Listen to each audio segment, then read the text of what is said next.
కొంతకాలమునకు ఒక సిద్ధుడు ఆ కోనేటి దగ్గరికి రాగా, ఆ పిశాచముల తల్లిదండ్రులు తమ బిడ్డలకు కలిగిన పిశాచ రూపములు ఎట్లు పోవునని అడిగిరి. ఆ సిద్ధుడు, మీరందరిచే మాఘమాసములో గయలో ఉన్న త్రివేణిలో స్నానము చేయించినచో వారికున్న పిశాచ రూపములు తొలగిపోవునని చెప్పగా, వారట్లు చేయుటచే ఆ నలుగురు యథారూపములు పొందిరి.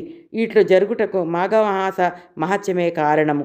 మాఘమాసమందలి నదీ స్నానము మనుజులకే కాక దేవతలకు, గంధర్వులకు కూడా పవిత్రమైనది.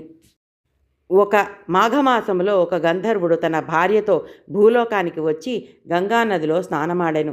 అతని భార్య మాత్రము స్నానము ఆచరించనని చెప్పుటచే ఆమెకు దేవత్వము నశించి గంధర్వలోకానికి వెళ్ళలేకపోయినది. ఆమెను విడిచిపెట్టి ఆ గంధర్వుడు ఒకడే వెళ్ళిపోయాడు. ఆమె అడవిలో తిరుగుచూ విశ్వామిత్రుడు ఉన్న చోటుకు వెళ్ళి వయ్యారముగా క్రీగంట చూశాను.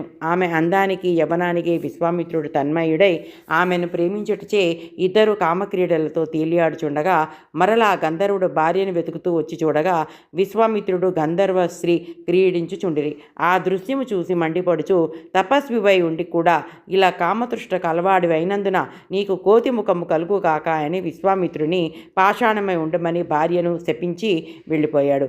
విశ్వామిత్రుడు చేయనది లేక వానర ముఖం కలిగియుండగా నారదుడు ఆ విషయం తెలుసుకుని విశ్వామిత్రుని కడకు వచ్చి, విశ్వామిత్ర, క్షణభంగురమైన తుచ్చ కామవాంఛకులోనే నీ తపశక్తినంతా వదులుకున్నావు. సరేలెమ్ము, గంగానదిలో స్నానం చేసి నీ కమండలముతో గంగాజలము తెచ్చి పాషాణంపై చల్లుము అని వివరించగా, విశ్వామిత్రుడు గంగా స్నానం చేసి విష్ణువును ధ్యానించి కమండలముతో నీరు తెచ్చి పాషాణంపై చల్లగా ఆ రాయి పూర్వం వలె గంధర్వ స్త్రీ రూపము పొంది గంధర్వలోకమునకు వెళ్ళిపోయాను. పూర్వరూపము నందిన విశ్వామిత్రుడు తపస్సుకు వెళ్ళిపోయాను.